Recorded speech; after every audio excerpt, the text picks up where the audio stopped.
नमस्कार। प्रादेशिक समाचार के साथ मैं पूनम किरकिट्टा। पहले मुख्य समाचार।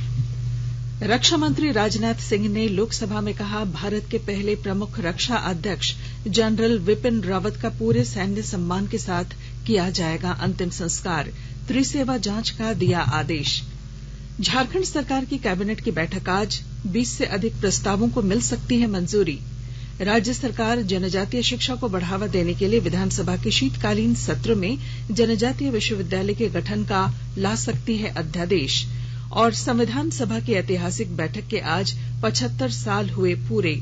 प्रधानमंत्री नरेंद्र मोदी ने युवाओं से सभा की कार्यवाही और इसमें शामिल प्रख्यात हस्तियों के बारे में जानने का किया आग्रह। और अब समाचारों में आगे बढ़ने से पहले जरूरी संदेश। देश जैसे जैसे कोविड-19 के खिलाफ 150 करोड़ कोरोना वैक्सीन के टीके लगाने की दिशा में आगे बढ़ रहा है, वैसे ही नए कोरोना वेरिएंट के बारे में खबरें भी चिंता का कारण बन रही हैं। ऐसे में हम अपने श्रोताओं से अपील करते हैं कि वे जल्द से जल्द टीके लगवाएं और दूसरों को भी टीके लगवाने में मदद करें। और कृपया इन 3 सरल उपायों का पालन करें। मास्क पहनें, 2 गज की सुरक्षित दूरी बनाए रखें, हाथ और चेहरा साफ रखें। कोविड से संबंधित कोई भी जानकारी और मार्गदर्शन के लिए आप राष्ट्रीय हेल्पलाइन नंबर 011-2397-8046 और 1075 पर संपर्क करें। इसके अलावा राज्य हेल्पलाइन नंबर 104 डायल कर समस्या का त्वरित समाधान लिया जा सकता है। महिला और बाल विकास मंत्रालय की चाइल्ड हेल्पलाइन है 1098। वरिष्ठ नागरिकों के लिए हेल्पलाइन 14567। मनोवैज्ञानिक सहायता के लिए निमहांस का नंबर है 0804611007। आयुष कोविड परामर्श हेल्पलाइन नंबर है 14443 और MyGov WhatsApp help desk number 90131515 पर व्हाट्सएप मैसेज भेजकर टीके का प्रमाण पत्र यथाशीघ्र डाउनलोड किया जा सकता है। रक्षा मंत्री राजनाथ सिंह ने कहा है कि भारत के पहले प्रमुख रक्षा अध्यक्ष जनरल विपिन रावत सीडीएस का पूरे सैन्य सम्मान के साथ अंतिम संस्कार किया जाएगा। रक्षा मंत्री ने आज कहा कि भारतीय वायुसेना ने एयर मार्शल मानवेंद्र सिंह की अध्यक्षता में हेलीकॉप्टर दुर्घटना के संबंध में एक त्रिसेवा जांच के आदेश दिए हैं।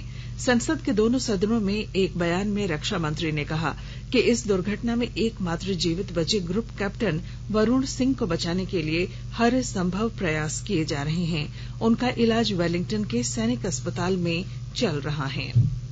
राज्यसभा में आज सदस्यों ने हेलीकॉप्टर दुर्घटना में कल प्रमुख रक्षा अध्यक्ष जनरल विपिन रावत, उनकी पत्नी और 11 जवानों के निधन पर गहरा दुख व्यक्त किया है। संसद की बैठक शुरू होने पर उपसभापति हरिवंश ने कहा कि देश ने शानदार सैनिक खो दिया है। उन्होंने कहा कि जनरल रावत 16 दिसंबर 1978 को 11वीं गोरखा राइफल की 5वीं बटालियन में कमीशन प्राप्त कर सैन्य अधिकारी के रूप में शामिल हुए। उन्होंने कहा कि जनरल रावत को सैन्य अभियानों के संचालन का व्यापक अनुभव था और सेना में 4 दशक के कार्यकाल में उन्होंने विभिन्न मोर्चों पर अपनी सेवाएं दी। सदस्यों ने दिवंगत आत्माओं की शांति के लिए 2 मिनट का मौन रखा। हेलीकॉप्टर के दुर्घटना स्थल से ब्लैक बॉक्स प्राप्त किया गया है। ब्लैक बॉक्स हेलीकॉप्टर की अंतिम उड़ान स्थिति और कॉकपिट बातचीत के बारे में डेटा प्रकट कर सकता है। झारखंड सरकार की कैबिनेट की बैठक आज शाम 4 बजे से प्रोजेक्ट भवन में आयोजित की जाएगी। इस बैठक में 20 से अधिक प्रस्तावों को मंजूरी दिए जाने की संभावना है। अमृत महोत्सव के तहत आकाशवाणी के साप्ताहिक क्विज में आइए आप भी शामिल हों। आजादी के 75 वर्षों का पर्व अमृत महोत्सव प्रत्येक बुधवार शाम 7 बजे प्रसारित होने वाले प्रादेशिक समाचार के दौरान पूछे गए प्रश्न का सही उत्तर देने वाले प्रथम 10 प्रतिभागियों में से लकी ड्रॉ द्वारा चुना हुआ एक प्रतिभागी इनाम का हकदार होगा। इसके लिए सुनते रहें आकाशवाणी रांची का प्रसारण।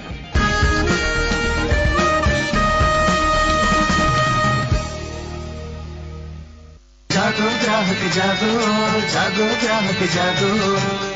आजादी का अमृत महोत्सव के लिए सभी उपभोक्ताओं को शुभकामनाएं। हॉलमार्क सोने की शुद्धता सुनिश्चित करता है। हमेशा हॉलमार्क वाले सोने के आभूषण खरीदें। उपभोक्ता किसी भी शिकायत के लिए कृपया राष्ट्रीय उपभोक्ता हेल्पलाइन टोल फ्री नंबर 14404 पर संपर्क करें। उपभोक्ता मामले विभाग, भारत सरकार द्वारा जनहित में जारी। जानो अपने अधिकारों को, अपने हक पहचानो, बेईमानों को सबक सिखाओ, ग्राहक अब तो जागो, जागो ग्राहक जागो, जागो ग्राहक जागो। झारखंड में पिछले 24 घंटे में कोरोना के 16 नए मामले मिले हैं। वहीं कोरोना से 23 लोग स्वस्थ हुए हैं। इसके साथ 17 जिले ऐसे हैं जहां पिछले 24 घंटों में कोरोना का एक भी नया मामला नहीं मिला।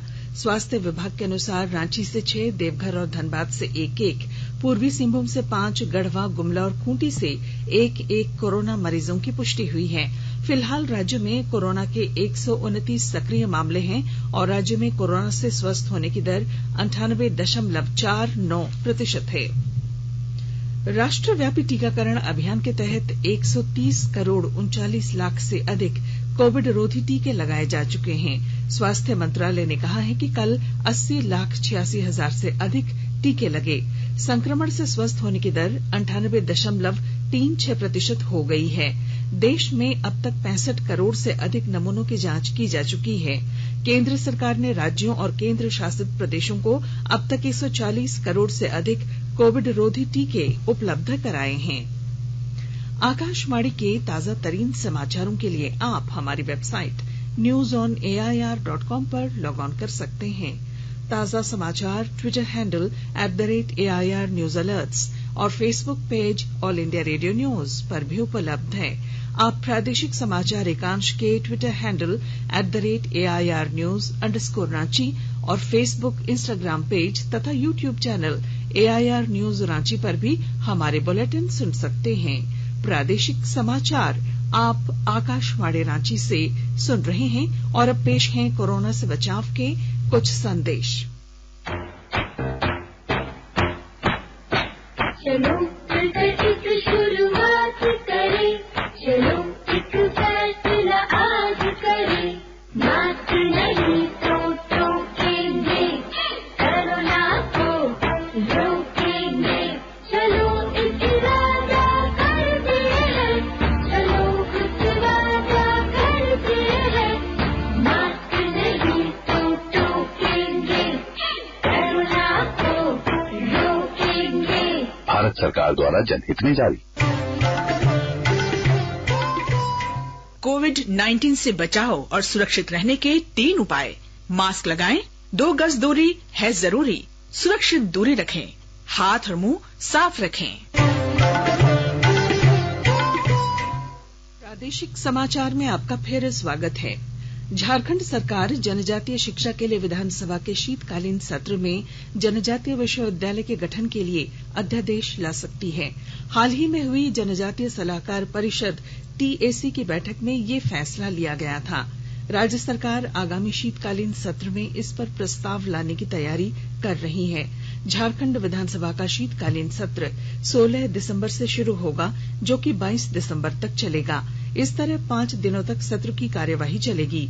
जमशेदपुर के गालूडीह और घाटशिला के बीच इस विश्वविद्यालय के निर्माण की योजना है। इसके लिए 20 एकड़ जमीन भी चिन्हित की जा चुकी है। मनरेगा के तहत चलाई जा रही योजनाओं को सफल बनाने के उद्देश्य से बोकारो जिला प्रशासन ने मनरेगा पर विश्वास अभियान के अंतर्गत सभी प्रखंड विकास पदाधिकारियों को प्रत्येक पंचायत में अधिक से अधिक रोजगार उपलब्ध कराने का निर्देश दिया है। और ब्यौरे के साथ हमारे संवाददाता। उपायुक्त ने मनरेगा पर विश्वास अभियान के तहत संचालित योजनाओं की सोमवार को समीक्षा की। उपायुक्त ने जिले के प्रखंड विकास पदाधिकारियों को निर्देश दिया है कि मनरेगा के तहत ज्यादा से ज्यादा लोगों को रोजगार उपलब्ध कराने के उद्देश्य से सभी पंचायतों में एक एक मैदान को योजना में शामिल करें। इसके अलावा उन्होंने मनरेगा में महिलाओं की भागीदारी बढ़ाने का भी निर्देश दिया है। उपायुक्त ने कहा है कि कोरोना संकट काल में लोगों के पास रोजगार की समस्या है, जबकि सरकार द्वारा संचालित कई योजनाएं हैं जिसके कार्यों में मनरेगा के तहत जरूरतमंदों को काम दिया जा सकता है। उपायुक्त ने कहा है कि इस कार्य में कोताही बर्दाश्त नहीं की जाएगी। मनोज कुमार, आकाशवाणी समाचार, बोकारो। केंद्रीय मंत्रिमंडल ने प्रधानमंत्री आवास योजना ग्रामीण को मार्च 2024 तक जारी रखने की मंजूरी दे दी है। मंत्रिमंडल की बैठक के बाद सूचना और प्रसारण मंत्री अनुराग ठाकुर ने कहा कि प्रधानमंत्री आवास योजना ग्रामीण इलाकों में सभी के लिए आवास सुनिश्चित करेगी। अब इस योजना के साथ साथ हर परिवार के लिए पक्का मकान, पानी, बिजली और शौचालय उपलब्ध कराने का संकल्प भी पूरा होता है। प्रधानमंत्री आवास योजना को 2024 तक जारी रखने के लिए करीब 2,17,257 करोड़ रुपए का खर्च आएगा। श्री ठाकुर ने बताया कि मंत्रिमंडल ने केन बेतवा नदियों को जोड़ने की परियोजना की भी मंजूरी दे दी है। चतरा के उपायुक्त ने जिले में चल रही कल्याणकारी योजनाओं की समीक्षा कर उसे समय पर पूरा करने का निर्देश विभागीय अधिकारियों को दिया। प्रस्तुत है हमारे संवाददाता की रिपोर्ट। चतरा उपायुक्त अंजलि यादव ने अपने कार्यालय कक्ष में जिला स्तरीय योजना एवं निगरानी समिति तथा कल्याण विभाग के कार्यों की समीक्षा की। इस दौरान उपायुक्त ने अनुसूचित जाति, अनुसूचित जनजाति, अंत्योदय राशन कार्ड धारक समेत अन्य द्वारा चिकित्सा सहायता राशि वितरण के लिए प्राप्त आवेदन की समीक्षा कर अग्रतर कार्रवाई का निर्देश दिया। उन्होंने छात्रवृत्ति वितरण, कब्रिस्तान घेराबंदी, सरना मसना घेराबंदी, छात्रावासों, आवासीय विद्यालय के निर्माण एवं जीर्णोद्धार, बिरसा आवास योजना, पशुपालन योजना, मुख्यमंत्री रोजगार सृजन योजना समेत अन्य के क्रियान्वयन की जानकारी दी। वहीं जिन छात्रावासों या अन्य जीर्णोद्धार कार्य जारी है उन कार्यों को ससमय पूर्ण करने का निर्देश दिया गया। अशोक कुमार तुलसियान, आकाशवाणी समाचार, चतरा। केंद्रीय स्वास्थ्य मंत्री मनसुख मांडविया आज सभी राज्यों और केंद्र शासित प्रदेशों के स्वास्थ्य मंत्रियों के साथ वीडियो कॉन्फ्रेंसिंग के जरिए कोरोना की स्थिति पर समीक्षा बैठक कर रहे हैं। इधर झारखंड सरकार ने कोविड महामारी में मारे गए लोगों के परिवारों को 50-50 हजार रुपए देने का फैसला किया है। राज्य के स्वास्थ्य मंत्री बन्ना गुप्ता ने सभी 24 जिलों के उपायुक्तों को पीड़ित परिवारों को यह राशि उपलब्ध कराने का निर्देश दिया। राज्य में कोविड महामारी से 5,133 लोग मारे गए हैं। रांची में सबसे अधिक 1,585 लोगों की और पूर्वी सिंहभूम जिले में 1,043 लोगों की कोरोना से मौत हुई है। परिजन मुआवजे की राशि पाने के लिए स्वास्थ्य विभाग की वेब पोर्टल पर ऑनलाइन या सीओ को आवेदन दे सकते हैं। संविधान सभा की ऐतिहासिक बैठक के आज 75 साल पूरे हो गए हैं। इस अवसर पर प्रधानमंत्री नरेंद्र मोदी ने देश के युवाओं से इस महान सभा की कार्यवाही के बारे में और इसमें शामिल होने वाली प्रख्यात हस्तियों के बारे में जानने का आग्रह किया। ट्वीट संदेश में श्री मोदी ने कहा कि ऐसा करने से उन्हें बहुत कुछ जानने को मिलेगा। IIFL वेल्थ फाउंडेशन द्वारा स्किल डेवलपमेंट कोर्स करने वाले 35 छात्रों को प्लेसमेंट कराया गया। सिनी स्थित कल्याण गुरुकुल में कल उपायुक्त अरवा राजकमल ने छात्रों के बीच नियुक्ति पत्र का वितरण किया। चयनित 35 बच्चों को गुजरात और आंध्र प्रदेश के 2 प्राइवेट लिमिटेड संस्थानों में नियुक्ति दी गई है। संक्षिप्त खबरें। मुख्यमंत्री हेमंत सोरेन कल पलामू जिले के दौरे पर रहेंगे। वे आपकी सरकार, आपके अधिकार, आपके द्वार कार्यक्रम के तहत लाभुकों के बीच परिसंपत्तियों का वितरण करेंगे। रामगढ़ जिला अंतर्गत चीतरपुर अंचल कार्यालय का अनुमंडल पदाधिकारी मोहम्मद जावेद हुसैन ने कल निरीक्षण किया। इस दौरान उन्होंने राजस्व सहित सर्वजन पेंशन योजना के तहत हो रहे कार्यों का जायजा भी लिया।